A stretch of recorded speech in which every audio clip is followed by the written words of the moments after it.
Bom, então vamos começar aqui o capítulo 3, que é o movimento geral em 3 dimensões, né, para uma partícula. Então a ideia aqui desse capítulo, né, é a gente generalizar o que foi feito no capítulo anterior para o movimento agora em 3 dimensões, né? Então a gente vai voltar com o uso, né, de vetores, tá? Bom, então a primeira coisa agora, então a gente vai ter, né, um espaço aqui tridimensional. Eu vou representar por eixos cartesianos, né? X, Y, Z. Né? Então eu vou ter uma partícula aqui que vai realizar um certo movimento, né? Indo de um ponto A até um ponto B, por exemplo. Né? E a gente vai ter um vetor posição que liga a origem até qualquer ponto aqui dessa trajetória da partícula, né? Vai ser um vetor posição do tipo R de t, né? Então a gente vai ter esse vetor posição R de t aqui, né? Que são funções do tempo nas coordenadas x, y e z. Né? Bom, e essa partícula aqui ela pode estar sujeita, né, a uma certa força aqui, tá certo? Uma função F aqui. Tá? Então, para descrever o movimento dessa partícula, né, a gente vai utilizar a segunda lei de Newton. Né? Então, que a gente tem que força, né, é igual a massa vezes aceleração, né? Ou então que massa vezes dv dt. Né? Bom, agora então a gente define então o chamado momento linear também. Né? E o momento linear P, né, vai ser o produto da massa vezes o vetor velocidade v. Né? Então, da segunda lei de Newton, então, a gente pode passar a massa aqui para dentro da derivada, né? E aqui a gente vai ficar aqui força igual a dp dt, né? Ou seja, força, a força gera uma mudança no momento linear da partícula. Beleza? Então, igual a gente já tinha resolvido, né, no capítulo anterior, né, essas equações aqui, F é igual a ma, vai dar para a gente as equações diferenciais de movimento, né, que ao serem resolvidas a gente vai estar calculando o movimento da partícula. Tá? Então, mais para frente, daqui a algumas sessões, a gente vai colocar uma cara para essa força, né, para calcular então o movimento em 3 dimensões da partícula. Tá? Bom, tudo bem. Se num caso, né, mais simples aqui, a força for apenas uma função do tempo, tá? Se ela não for função, por exemplo, das posições, nem da velocidade, nem de outros parâmetros, tá? Se só um f de t. Tá? Então, por exemplo, ela tem uma função na direção x f de t, na direção x, mais um fy de t na direção y, mais um fz de t na direção z. Então, isso aqui são funções diferentes na direção x, funções diferentes de tempo na direção y, né? E aqui também z. Tá? Bom, se for desse tipo, né? Então, ao colocar aqui que F é igual a ma, A é o quê? A é a aceleração, né? Então, por exemplo, a derivada da velocidade, né, na direção x, mais a derivada da velocidade na direção y, mais a derivada da velocidade, né, na direção z. Né? Isso aqui é igual à força. Né? Então, usando a força escrita dessa forma aqui, Fxt na direção x, mais um Fy de t na direção y, mais um Fz de t na direção z. Né? Então, eu posso igualar a parte em x com a parte em x do lado de cá, a parte em y com a parte y do lado de cá, e aí a mesma coisa em z. Né? Então, eu posso separar o movimento em 3 direções diferentes. Né? Então, na direção x, eu vou ter a seguinte equação diferencial aqui. Né? Eu vou ter m dx ponto dt é igual a fx de t, né? Em y, vou ter a mesma coisa, né? M dy ponto dt é igual a fy de t. E vou ter a mesma coisa em z, não vou escrever não, tá?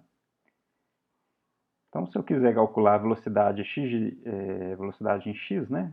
Em função do tempo, então é só eu passar o dt multiplicando, vai ficar,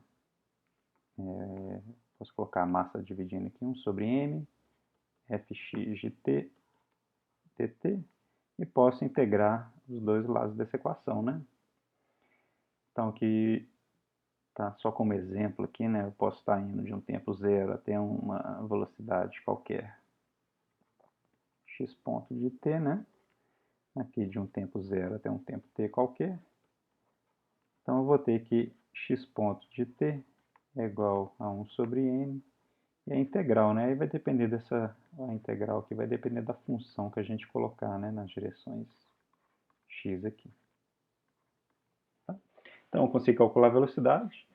Aí a gente, sabendo essa função, calcula essa integral, né? A gente vai ter, então, o x, a velocidade em função do tempo, integra de novo, acha a posição. E repete a mesma coisa para tanto na direção x, como na direção y, como na direção z. Tá certo? Tá? Então, para esse caso que a força é só função do tempo, né? Eu posso separar essas equações. Tá? Mais para frente a gente vai ver outros tipos de força que podem ser separáveis também, assim, a componente x da força com a componente y, tá? E vai ter alguns casos que eu não vou conseguir fazer essa separação bem tão explícita assim, tá? Mas aí a gente vai ver exemplo mais para frente. Okay. Tá, a gente falou do momento linear, agora a gente pode falar do momento angular também, tá? Agora que a gente tem um grau de liberdade de 3 dimensões, então a gente pode ter essa nova variável aí, que é o momento angular, que ela vai ser, a gente vai definir agora, mas ela vai ser mais útil no capítulo 4 e no capítulo 5. Tá? Então, por exemplo, eu tenho aqui a segunda lei de Newton. Né? Então, F é igual a dp dt. Tá? Né? Eu posso pegar essa equação aqui e multiplicar os dois lados, fazer um produto vetorial de R vec o lado de cá. Tá? Então, eu multipliquei dos dois lados, então não fez diferença nenhuma. Tá? Bom, agora esse termo aqui, ó, R vec pp dt, tá? Lembrando aqui que o momento linear, né, é a massa vezes a velocidade.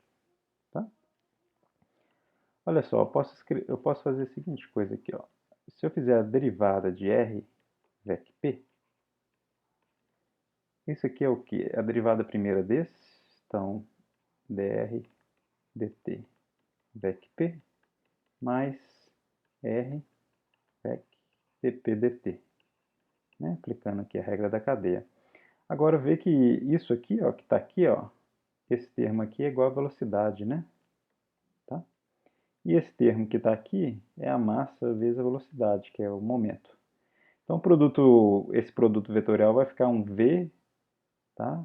Produto vetorial com mv. A massa é constante, eu posso tirar para fora do produto vetorial, e vai ficar produto vetorial de V com V, que é zero, né?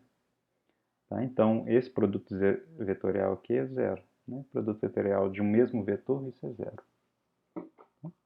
Então, eu posso reescrever aqui R vec dp dt, que é o que está escrito aqui, como sendo d de dt de R vec p. Tá? Eu vou passar para cá, e então a gente pode escrever aqui R vec f é igual a d de dt de R vec p. Tá? E agora, então, a gente vai definir definição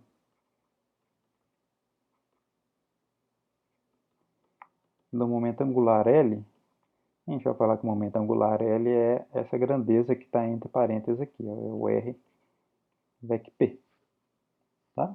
E outra coisa que a gente vai definir é essa grandeza R vec f, que a gente vai chamar de torque. Tá? Pode chamar de N ou pode chamar de um tal aqui. Tá? É um vetor que é definido como seno R aqui F. Tá? Então aqui a gente tem essas duas definições e colocando nessa equação aqui a gente tem então que o torque aplicado sobre o corpo, tá? Gera então uma variação do momento angular do objeto. Tá? Então, isso aqui é uma equação análoga à segunda lei de Newton, né? Só que para o caso de rotação. Né? Então, a gente vai usar essa equação, principalmente lá no capítulo 5, para estudar rotação, né, de corpo rígido. Tá certo? A gente vai voltar a isso mais tarde. Tudo bem? Mas é importante já definir isso porque quando um movimento em uma dimensão, a gente não tem esse grau de liberdade de momento angular, mas em 3 dimensões a gente já pode ter.